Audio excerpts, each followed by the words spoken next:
Hi, everyone, and welcome to another Just Love podcast. And I'm Beulah, I'm the secretary of Just Love. And for those of you that don't know what Just Love is, it is a student organization that exists to inspire and release every Christian student to pursue the biblical call to social justice. And this term, we have been learning and praying into specific justice issues, especially ones that have been brought to more attention during this year. And so today we're going to be talking about education. And I am joined by Miriam and Annie, who are both interns at Transforming Lives for Good. And so it would be great if both of you could introduce yourselves. Great. Hi, everyone. Thanks for having us here today. So as Peter said, my name is Miriam, and Annie and I first met when we were interns together with the Christian charity TLG. I no longer actually work there. I'm now training with Deloitte to be an accountant and an auditor. But my passion for TLG has very much continued. And actually some of the things that originally brought me to working there were things that I encountered and learned during my time as a student being part of Just Love Oxford. So it's all very exciting to be here, and I am excited how things have become intertwined. We can talk about God's heart for justice and education today. Yeah, so my name's Annie, which I feel like has already been said, but I'm a newly qualified teacher. I do work for TLG, which you'll hear loads about in the next half hour, so I won't go into detail now. But basically I work teaching 11 to 14-year-olds who have been excluded or are at risk of exclusion in school. As Miriam said, I did the internship, I went away, did my PGCE, and now I'm back there as an NQT. I went to university in Durham, so the odd one out here, but they also have a fantastic Just Love club, and I was able to go along to some of the events there in my time. Thank you for telling us both about how you're involved in Just Love and how things have kind of come back full circle because now you're here talking to us today, which is amazing. And so you didn't really go into much detail about what you did specifically whilst you interned at TLG, and so oh my gosh, didn't tell us much about what you did at TLG. So it would be great if you could give us a little bit more detail into that and to kind of tell us a little bit more about what they do. So I was an intern in the education centres. So I was kind of thrown in the deep end, just into the centres. All Key Stage 3 students got involved pretty quickly in teaching and also just supporting lessons and helping the young people who were there. So for me, that year kind of looked like getting more and more time teaching, but also learning just how to support young people. As I said before, all of the kids that are there were either at risk or had been excluded from school. And the real heart from our education centres is that we can get them back into mainstream schools. So a lot of education centres where kids have been excluded, it will just be maybe a little bit like a holding cell where like they've just got to stay, they've got to be somewhere until they're 16. But our heart for them at TLG is we want more for them, we want better. So we do teach the full curriculum as much as we can. So I was very much teaching the humanities side of things, and kind of learn as I went how to teach and how to engage disengaged youth in education. That was my side. I had quite a different role. So I was working in what they call the National Support Centre, doing fundraising and events. And I guess my involvement was very much making the charity happen. And I really loved the year because I gained so much insight into how the charity worked and how it worked through the local church. As well as engaging on wider issues, such as doing advocacy work and such as engaging with politics and other charities who do work with vulnerable young people, such as Home for Good, to have that holistic vision of what could the church do to give young people and struggling families a better chance. The strap line for TLG is that they want to bring hope and a future for young people and families today, kind of rooted in the biblical passage about God having plans for every person to prosper them and not to harm them. So that is really beneath everything that TLG does. The education centres, but also their other programs that run through local churches. So they have two other programs as well. One is called Early Intervention, which is one-to-one mentoring with young people in schools. And then the other is called Make Lunch, which is running lunch clubs throughout different school holidays in the church to fill that gap when kids who would normally have free school meals are then out of school and therefore not getting that provision. So, you know, prayer and the whole family and the involvement of the church are really, really central to everything that TLG does. And it's all to help remove barriers that certain young people have been stopped by within their education.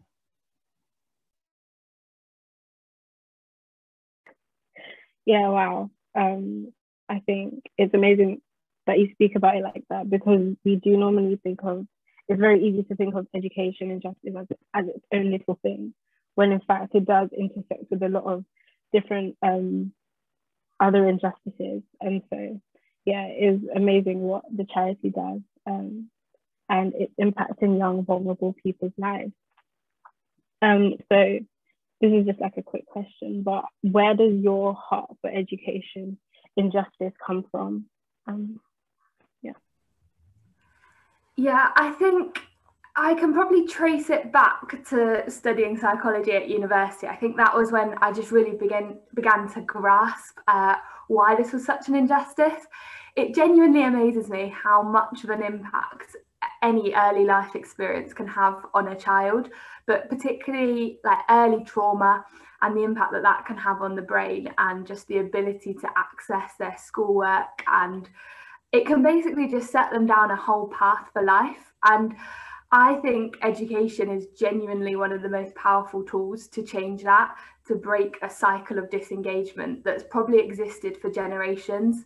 And I think that's what makes me really excited about education, because I think it also has the power to change so many injustices. Just some stats that I think really highlight that is, on average, a poor young person is 4 times more likely to be excluded than their wealthier peers. And that's like just wealth, but there's so many other factors. Like this stat is from 2012, but it still shocks me. I couldn't find the more up to date. But a poor black boy with special needs is 168 times more likely to be excluded from school than a rich white girl without special educational needs. And I just think that's insane. Like, that's a few different factors all playing in to their access to education, and is leading children to be excluded, potentially sometimes where it's not their own fault, but is a product of other injustices that they faced. And kind of the outcome of that is it does set them down this path, because again, you can see that from the stats. 89% of young offenders aged 16 and under have been excluded from school, and 1% of kids that get excluded get their 5 GCSEs. And if I'm honest, I just don't think that's okay. I think being excluded shouldn't mean you're on a path to criminal justice, to criminal things and not getting your GCSEs. Like, it just sets them on this path for life, which goes into so many of the other injustices that we see and rightly feel. angry about in our world. So I just think education is a tool to change that, but at the moment it's also something that's leading to so many other issues, or making other issues worse. Yeah. I'm not sure how I can really add to that, because that was so eloquent. I think it's an interesting question for me because I'm not a teacher and I haven't had this particular long-term passion about education. In all honesty, my main reason for applying to TLG was the passion for the local church and engagement of the local church with their local community and the issues being faced in the local community. But when I got there and had my eyes opened to some of the statistics and real life experiences that Annie was kind of referring to there, I just couldn't believe the scale of the problem. And I was so pleased to then be in the heart of it straight away, seeing not just the desperate situations, but being part of something where we could see tangible hope and tangible change. The thing that really brought it into perspective with some of the stats is actually thinking about the real life people behind it and how that could look in my situation. So the statistic about 4.2 million children living in poverty, and that's a pre-pandemic figure, so who knows what it is now. Translating that to the fact that in a class of 30 children, 9 of those children could be struggling with these things and therefore face barriers that either aren't their fault or are perhaps hidden and unseen. When that kind of bringing the statistic to reality moment happened, I was just blown over, like something needs to be done here, because that is not okay. So yeah, for me, it's about that interrelationship between education and all the other things. And fundamentally, it's about the power of God working through relationships, because so many of the things you can do to see change in this area is about showing that love and taking that interest, taking enough time to have that interest in that young person, the child, to figure out what it is that is going on in their lives. Wow, I think both of you put that so eloquently and both captured how I feel about the issue too. And thank you so much for sharing that with us. And so I just kind of want to move on to Annie and like your experience in these education centres. How have you seen, you've kind of touched upon it, both of you have, but how have you seen injustice in education play out? Yeah, so I think what Mim was just saying there really unpacks it, in that I think a lot of the children and young people that we see come through our doors at an education centre have just got so many issues in their life around them, and they just need someone to draw alongside them, someone to invest that time in them, and to give them a chance, to think about where they maybe went wrong, but also just like talk about the things that are going on and help them to process them. I think like our students, they are dealing with so much that I just can't even imagine dealing with myself. Like things along the lines of parents being in prison, parents and relatives dying, drug abuse in the home, pressure to be involved in drugs, gangs, broken relationships, domestic violence, abuse. The list can just go on and on. We've got children who are being moved around the care system. And if it's not trauma happening in their lives now, there's often things in the past or relationships broken in the past that are still, they're still struggling to process. And I think it's those kind of things that have led to their behaviour in school, that have led to them being excluded. And that exclusion then often compounds their own sense of identity as well. They feel the rejection. They've already had so much rejection in their life, but this is just another thing. And I think we just see that playing out on a day in, day out. And I guess that's even more compounded by issues at the moment with COVID.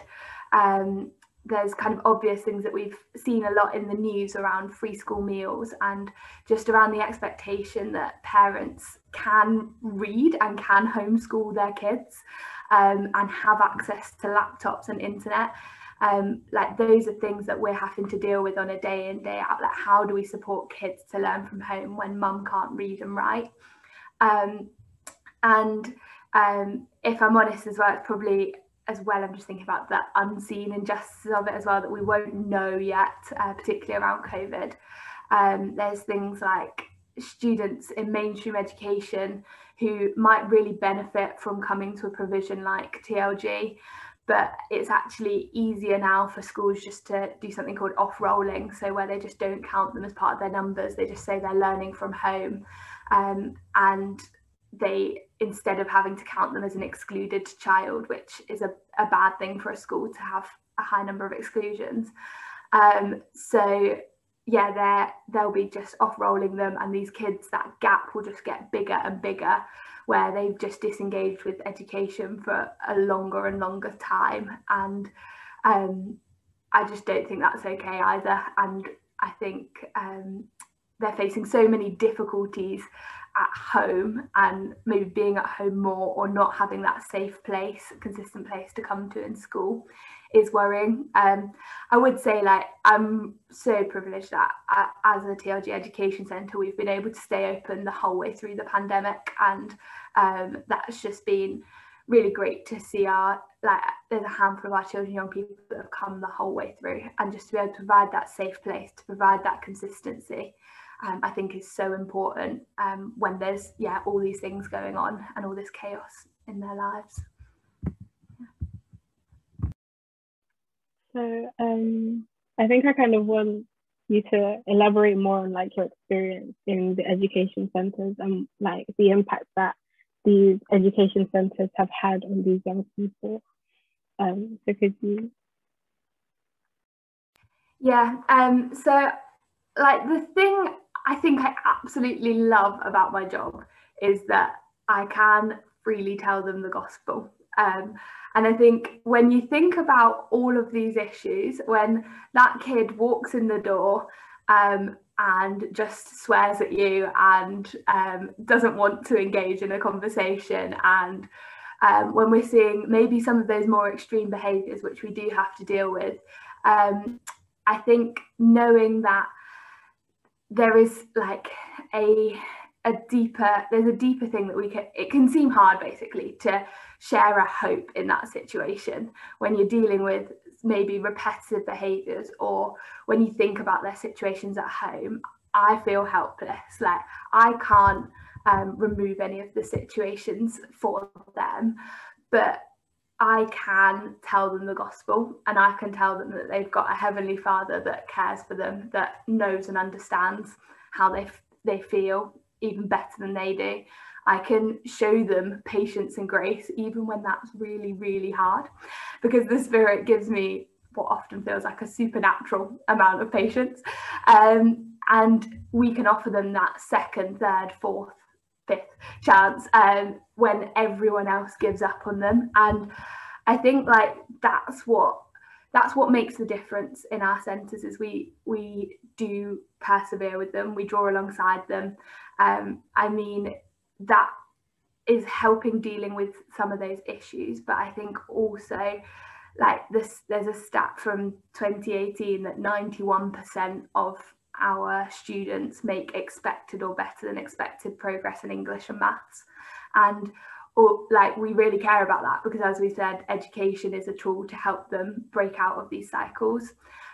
So it is hard work, like dealing with our students, dealing with the behaviours can be really difficult.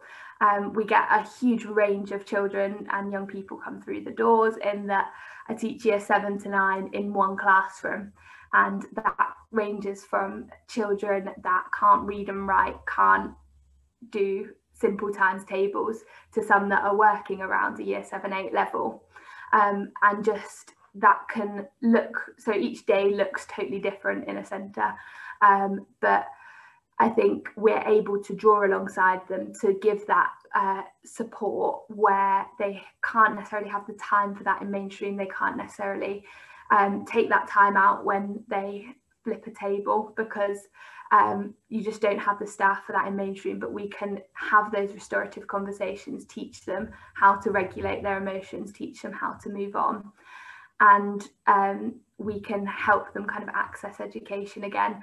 And our kind of big aim for that is that we want to show them Christ's love in what we do.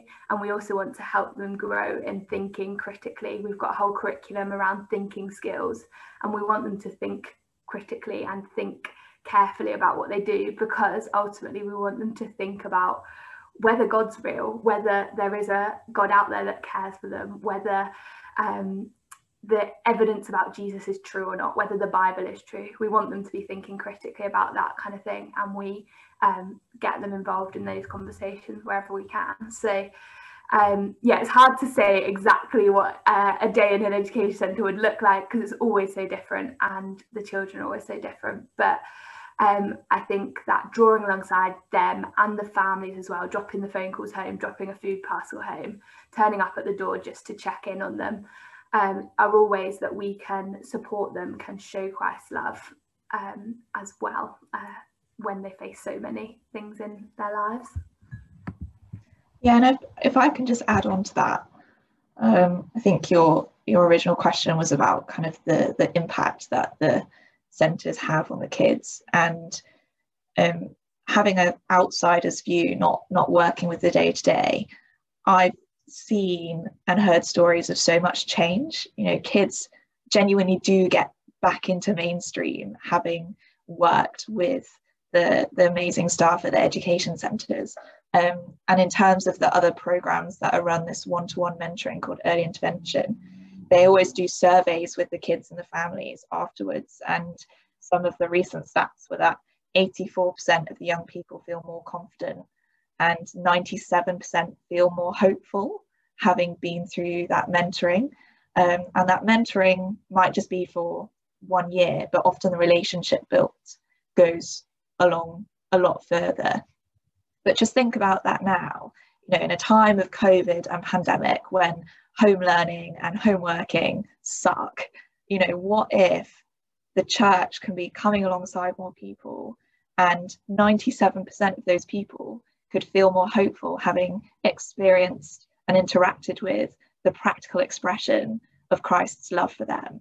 I mean, just imagine how that could change the tone of our country, and what that could do as we come out of this pandemic and as we build things for the future. Yeah, I completely think you're right. I think the biggest impact that this centre is actually just making in these young people's lives is the fact that they are being shared the gospel, like the gospel is being shared to them. And I think that is the most hopeful thing that anyone could be given, which is just amazing. Okay. Okay, so I know that not everybody wants to be a teacher. Not everyone wants to, you know, go into an education centre or into that sphere of work. And so what is it that students that don't personally feel the calling to go into teaching, what is it that they could do? Because we know that there are loads of secular things that can be done, but what else can be done by the local church and by young Christians who feel a calling to work with young people but don't want to be teachers? Yeah, I think this is a really important thing to discuss, because before working at TLG, I didn't really know what Christians or the church could do other than get more Christian teachers into mainstream education, and working at places like the school in Nottingham where Annie works. I think a massive thing is prayer, obviously, but there's just so much around that. As Annie has touched on, support of the whole family is really key in this, because the injustice of education is not a new thing. It's been built on generation after generation of these difficulties and barriers not being addressed. And so if you are part of a local church, that local church is supposed to be a family and welcome and care for the whole family. So I think, as well as praying, there's so much that we can do practically, having youth clubs, having church services which are accessible to a range of people, not just your intellectual university educated groups, but having a church family and church services which are open and relevant for people of all walks of life. And then I think also advocacy and politics are really related to this, because we live in a country where there is a state education system and the government makes decisions about things like provision for free school meals during holidays. So, you know, all of us, whatever career you work in, we are all able to vote and we're all able to engage with our local MP. So let's get these kind of conversations on the radar. I know the staff at TLG and the leadership team have the privilege of working quite closely with the Department of Education on conversations like exclusion of free school meals. But it doesn't have to be the experts who are driving this forward. We as the church are told to speak out for those who are marginalised and who are struggling to speak for themselves. So let's take that seriously and let's be the loving friend and the outspoken advocate for those who are in a really difficult place, whether they're 5 years old and struggling to access primary school education, or whether they are a mum of 5 kids who might be taken into care. You know, all of this is integrated. So let's be the family of God properly and use the opportunities we have to make that family diverse and beautiful and strong.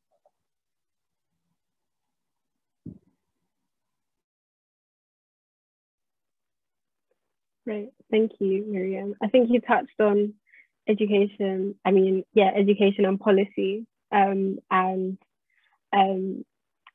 think politics is a really powerful and influential way that we can do something about the crisis that's going on in education. And so my last question for you both is, if there was a policy that you could implement either to do with education or vulnerable children in general, what would that look like? What would that be?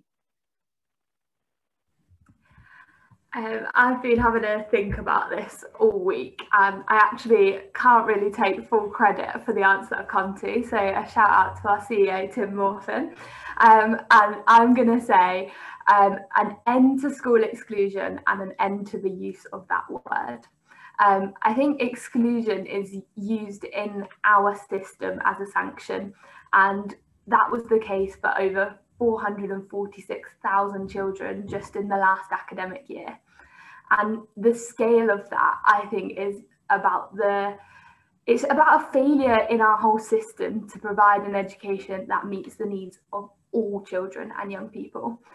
Don't get me wrong, I think there are times when exclusion is the right step, when children just need some time out of education. But I don't think the stigma that comes with the word exclusion is at all helpful. And there will be times when they do need time out of the classroom, when they need that time to have a restorative conversation or even to be educated elsewhere for a bit of time. But that shouldn't have to come with this label and stigma.